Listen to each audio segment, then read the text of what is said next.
Elle a publié « Saboter le mariage de mon frère pour devenir virale ». Et ma réaction a déclenché une tempête qui a enterré sa réputation plus vite que son TikTok n'a pu monter. 2 jours avant mon mariage à Lyon, alors que je relisais pour la 1000e fois le planning de la cérémonie, j'ai reçu un message d'un collègue. « Dis-moi que ce n'est pas ta sœur. » Un lien TikTok. J'ai ouvert. Ma sœur cadette, Camille, 23 ans, y apparaissait, cheveux parfaits, sourire carnassier, sous un titre qui m'a instantanément glacé. Saboter le mariage de mon frère pour devenir viral.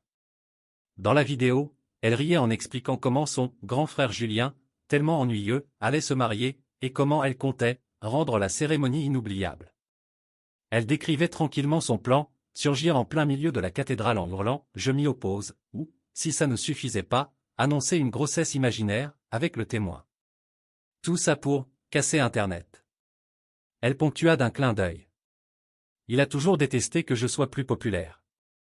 On va voir qui sera la vraie star samedi. Ses 70 000 abonnés réagissaient avec enthousiasme, l'encourageant à aller jusqu'au bout. Quand j'ai montré la vidéo à ma fiancée, son visage s'est vidé de toute couleur. À cet instant précis, j'ai compris, si je ne faisais rien, Camille ruinerait tout. Il fallait agir. Vite. Et sans la moindre hésitation. Le lendemain matin, encore secoué par le TikTok, j'ai appelé le responsable du lieu, un domaine élégant en périphérie de Lyon, où chaque détail respirait la sérénité, l'exact opposé de Camille. Je me suis présenté d'une voix que je voulais poser, mais qui tremblait légèrement.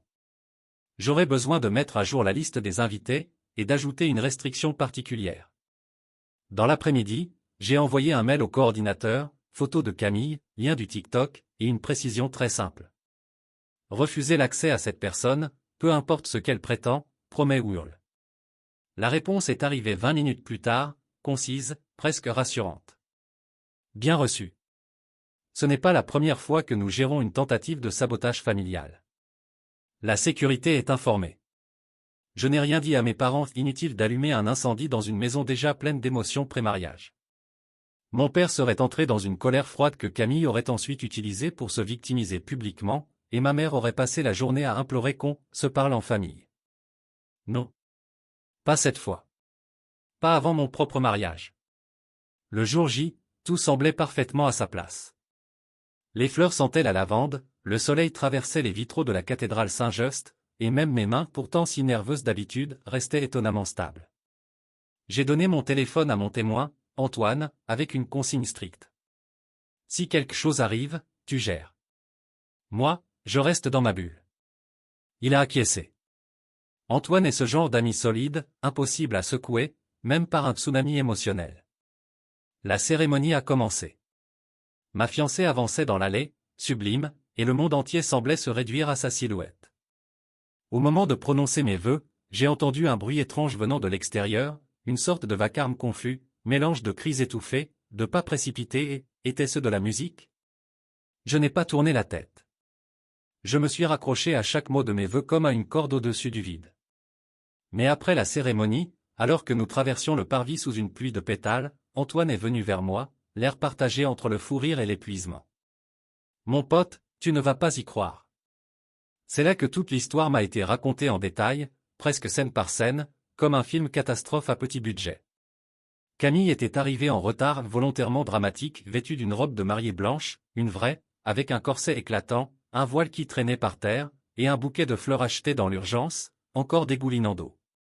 Et bien sûr, elle diffusait tout en live à ses abonnés. Elle marchait vers l'entrée comme si elle était l'héroïne faisant son entrée finale. Dans son téléphone, elle commentait. « Regardez-moi ça, il va être choqué. C'est ma journée maintenant. » À l'entrée, 2 agents l'attendaient. Ils avaient reçu les instructions. « Bonjour, mademoiselle. »« Non. »« Camille Laurent, la sœur du marié. »« Laissez-moi passer, j'ai une surprise. » Les agents ont consulté leur tablette, échangé un regard, puis l'un d'eux a répondu calmement. « Vous êtes signalé. Vous n'êtes pas autorisé à entrer. » Le sourire de Camille s'est fissuré immédiatement. Sur son live, des commentaires défilèrent à toute vitesse. C'est scénarisé. OMG drama. Force Camille, force. Et puis, l'explosion. Elle a crié que c'était une erreur, qu'elle était la sœur préférée, qu'elle avait un rôle essentiel. Quand les agents sont restés impassibles, elle a hurlé que mon futur mariage était une farce sans elle. Quand ils l'ont invitée à s'éloigner de l'entrée, elle s'est mise à pleurer de rage, puis à menacer, puis à supplier, puis à recommencer à hurler. Le tout, en direct devant des milliers de spectateurs.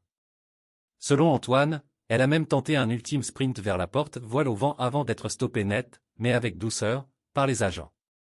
Elle s'est effondrée par terre, tenant sa robe comme une tragédienne de théâtre amateur. La police municipale est arrivée quelques minutes plus tard, alertée par le voisinage qui croyait à une dispute violente. Et pendant tout ce temps-là, moi, à l'intérieur, je prononçais mes vœux sans savoir que ma sœur vivait sa plus grande humiliation publique juste derrière les portes. Je n'avais encore rien vu de ce qui l'attendait. Car le vrai chaos, celui qu'elle n'avait pas prévu, ne faisait que commencer. D'après ce que m'a décrit Antoine, le moment où la sécurité lui a refusé l'accès a servi d'allumette. Camille s'est immédiatement mise à hurler, passant d'une émotion à l'autre avec une rapidité presque théâtrale. On m'attaque. Ma propre famille me trahit. Je suis banni sans raison. Tout cela, évidemment, en direct, devant plusieurs milliers de spectateurs. Son live explosait, des émojis qui pleuraient de rire, des « force à toi », des « stop là », tu te fais du mal, et même quelques « c'est arrangé », non, qui semblaient sincèrement persuadés que toute la scène était un sketch. Camille alternait entre indignation et victimisation, hurlant que le mariage n'avait aucun sens sans elle, qu'on l'empêchait d'honorer son frère, qu'elle allait appeler un avocat, ou dénoncer publiquement cette injustice. Plus elle criait, plus la situation ressemblait à un carambolage émotionnel diffusé à l'heure de grande écoute. La sécurité lui a donné un ultimatum. Si vous continuez à troubler l'ordre, nous appellerons la police. Elle a fondu en larmes, maquillage coulant, robe de mariée désormais poussiéreuse, mais elle a finalement reculé, sans cesser de filmer. Dans le parking, elle a repris son live. Haletante, hystérique, elle parlait de trahison familiale, de frère au cœur de pierre, de sœur humiliée pour un simple toast. Son téléphone tremblait entre ses mains. Le live continuait de grimper. Pendant ce temps, à l'intérieur, tout se déroulait parfaitement. Je trinque avec ma femme, ignorant que mon nom circulait déjà sur Twitter sous forme de hashtag moqueur. Les invités riaient, les photos étaient magnifiques, le traiteur servait du champagne. C'était un contraste absurde, la sérénité d'un mariage, et la tempête digitale que je ne découvrais pas encore. Le soir même, alors que nous dansions, Camille supprimait son live, déjà en panique face aux premiers extraits que des internautes avaient commencé à republier hors contexte. Mais la machine était lancée, et rien ne disparaît vraiment d'Internet. 3 jours plus tard, en lune de miel à Nice, sur une terrasse en bord de mer, ma femme et moi savourions un verre de rosé lorsque mon téléphone a vibré. C'était Antoine. Accroche-toi, ta sœur recommence. Camille avait posté un nouveau TikTok, filmé en larmes mais soigneusement maquillé, le grand classique de la mise en scène émotionnelle. Le titre ? Mon frère m'a banni de son mariage, voilà la vraie histoire. Dans la vidéo, elle racontait qu'elle voulait faire un toast sincère, que je l'avais toujours rabaissé, que j'étais jaloux de son succès sur les réseaux, que j'avais besoin de tout contrôler. Son récit ressemblait à une fanfiction dramatique écrite par quelqu'un qui n'avait jamais assisté à un vrai conflit familial. Les vues montaient très vite. 350 000 en quelques heures, puis 500 000. Les commentaires étaient majoritairement compatissants. Certains parlaient déjà de « toxic sibling », d'autres de « manipulation fraternelle ». Elle était convaincante, je le reconnaissais. Beau cadrage, musique triste, larmes sincères ou presque. L'influenceuse Camille savait raconter une histoire, même fausse. Mais elle avait oublié un détail essentiel, le premier TikTok, celui où elle expliquait en riant comment elle allait saboter mon mariage pour faire le buzz. Et quelqu'un, probablement un invité, peut-être même un followé lucide, a posté le lien en commentaire, suivi d'un simple. Voilà la vraie histoire. À partir de ce moment, tout s'est effondré pour elle. Les commentaires se sont retournés en un claquement de doigts. Donc tu mentais ? Tu comptais vraiment ruiner la cérémonie ? Le mensonge est ton métier visiblement. Le syndrome de la protagoniste niveau 1000. Puis les chaînes de commentaires françaises, ces salons de thé numériques où l'on dissèque les malheurs des autres avec une précision chirurgicale, se sont emparés de l'affaire. Des vidéos témoignages, des analyses, des parodies de son live, des breakdowns techniques de sa robe de mariée, pourquoi choisir un modèle qui concurrence la mariée ? L'analyse. Une chaîne humoristique a même fait un montage vidéo intitulé Camille, du sabotage au naufrage. Sa crédibilité, son image, son brand, tout s'est délité à une vitesse qui défiait la logique. Elle avait voulu être virale. Elle l'était, mais pas comme elle l'espérait. Et moi, assis face à la Méditerranée, ma femme tenant ma main, je regardais la tempête emporter ma sœur comme si une partie de ma vie se désagrégait à distance. Je savais déjà qu'elle ne s'arrêterait pas là. L'effondrement n'était qu'un début et elle allait me blâmer pour chaque seconde. La chute fut rapide. Brutale, presque clinique. En moins d'une semaine, Camille perdit près de la moitié de ses abonnés. 70 000, 38 000. Chaque rafraîchissement montrait une dizaine de followers en moins. Les commentaires devenaient un marécage hostile, on t'a démasqué, influenceuse mensongeuse, on ne joue pas avec les mariages. Puis ce fut l'hémorragie financière. Un sponsor annula un partenariat de 800 €. Un autre, plus lucratif, de 1 200 €, fit de même. Elle s'était habituée à ses petits revenus, à ce qu'elle appelait « mon indépendance digitale ». La réalité la rattrapait.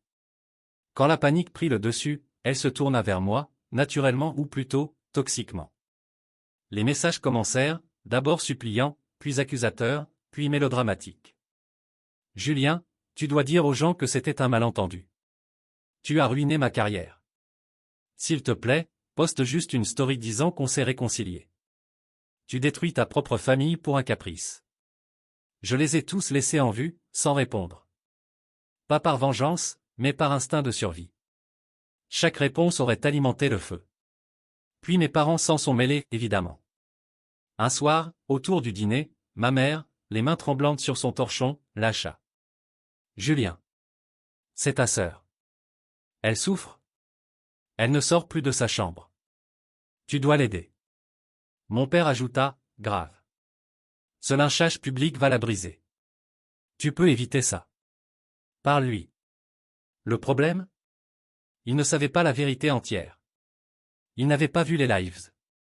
Il ne comprenait pas la mécanique du mensonge numérique, la manière dont Camille transformait chaque erreur en drame qu'elle jouait devant caméra, en martyrisation permanente.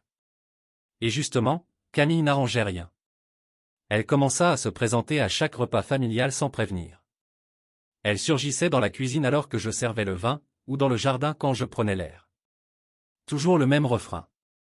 Je me suis excusé. Qu'est-ce que tu veux de plus? Sauf qu'elle ne s'était jamais excusée.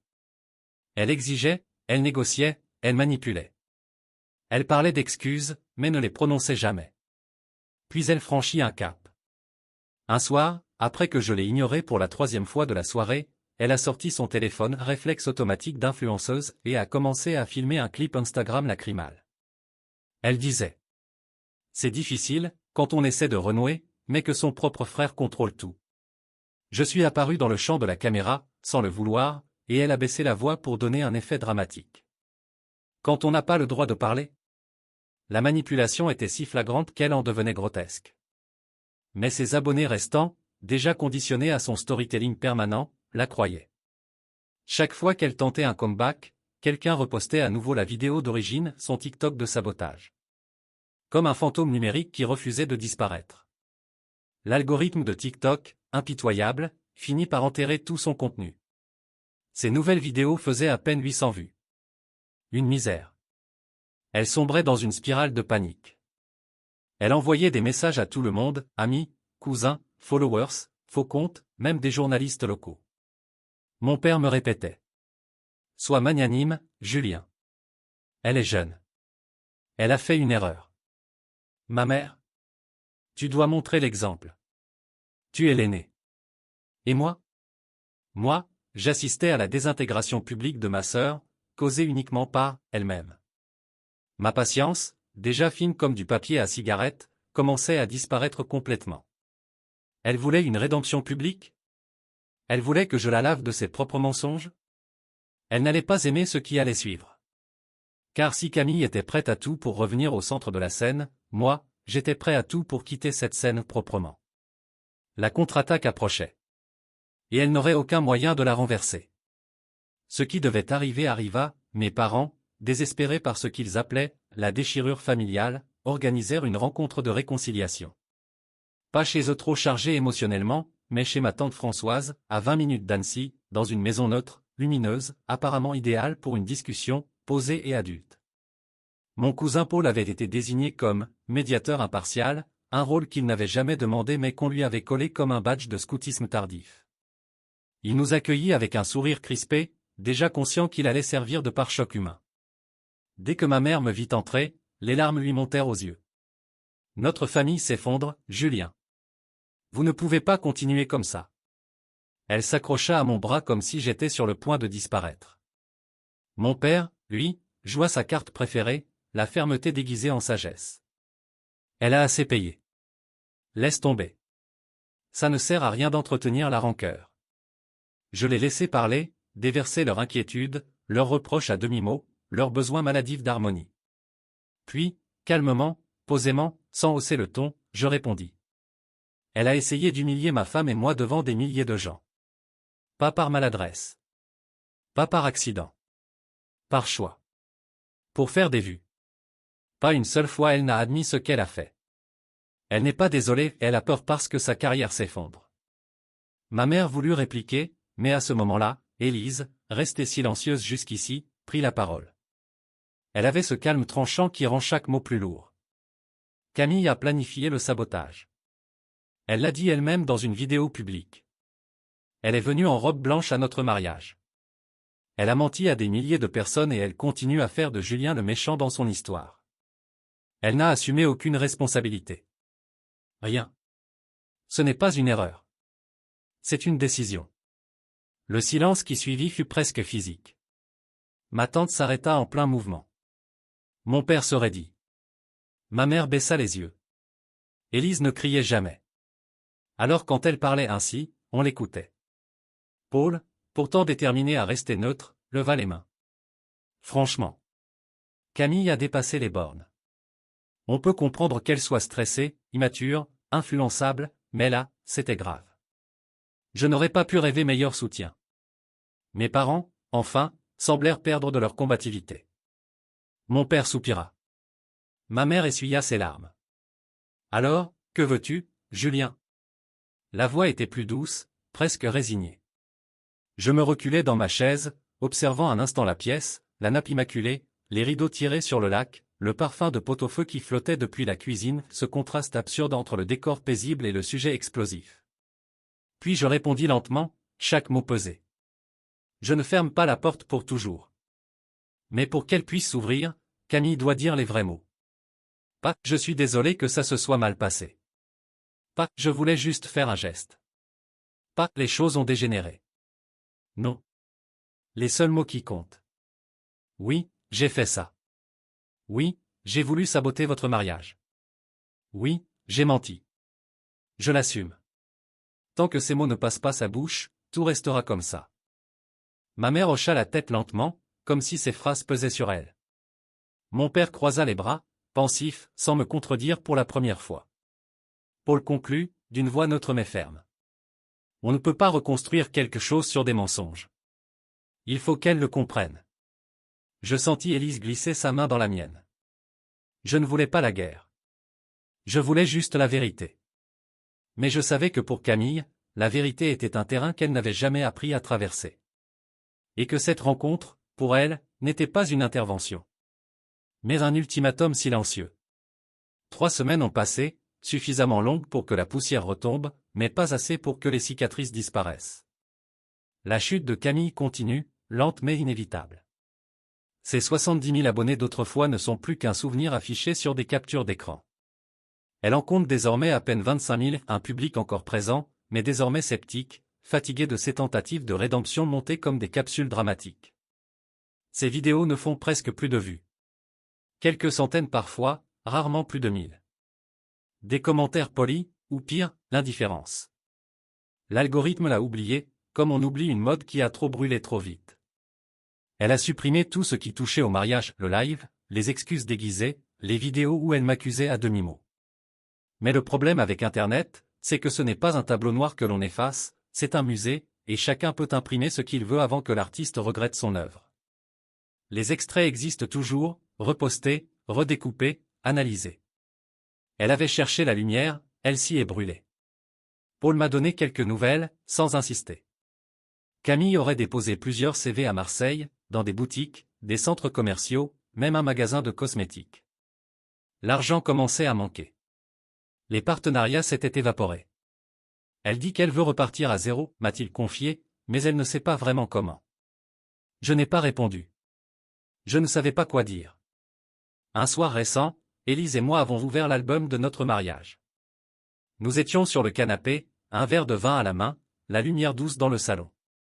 Les photos défilaient, elle, radieuse dans sa robe. Moi, un peu nerveux mais heureux. Nos familles réunies. Nos invités souriants. Aucun signe du chaos qu'elle avait prévu. Aucune ombre. Juste la tranquillité que nous avions protégée coûte que coûte. Élise m'a regardé en souriant. Malgré tout, c'était un beau jour. Et c'était vrai. Parfois, des amis nous posent la question. Tu ne regrettes pas? Tu ne te sens pas coupable?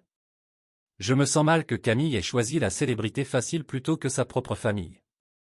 Je me sens mal que mes parents aient été coincés entre deux enfants se faisant face comme deux lignes de front qu'ils n'avaient pas demandé à gérer. Je me sens mal que la fracture ait été si publique, si violente, si inutile. Mais regretter d'avoir protégé mon mariage? Non. Pas une seule seconde. Il y a des moments dans une vie où l'on doit décider si l'on veut éviter les vagues, ou si l'on veut tenir debout quand elles frappent. J'ai choisi de tenir debout. Quant à Camille, je ne lui ai pas fermé la porte pour toujours. Si un jour elle vient, sans caméra, sans scénarisation, sans larmes calibrées pour l'objectif. Si elle dit les vrais mots, les seuls qui comptent vraiment. Oui, j'ai fait ça. Oui, j'ai menti. Oui, c'était mal. Alors je l'écouterai. Pas forcément pour tout réparer, mais au moins pour tourner la page. Si elle ne le fait pas, si elle préfère rester la protagoniste imaginaire de sa propre tragédie digitale. Eh bien. Une vie sans drame fabriqué est étonnamment paisible. Le silence est doux, la tranquillité encore plus. Et surtout, je ne regrette pas une seule seconde d'avoir cessé d'être le contenu de quelqu'un d'autre.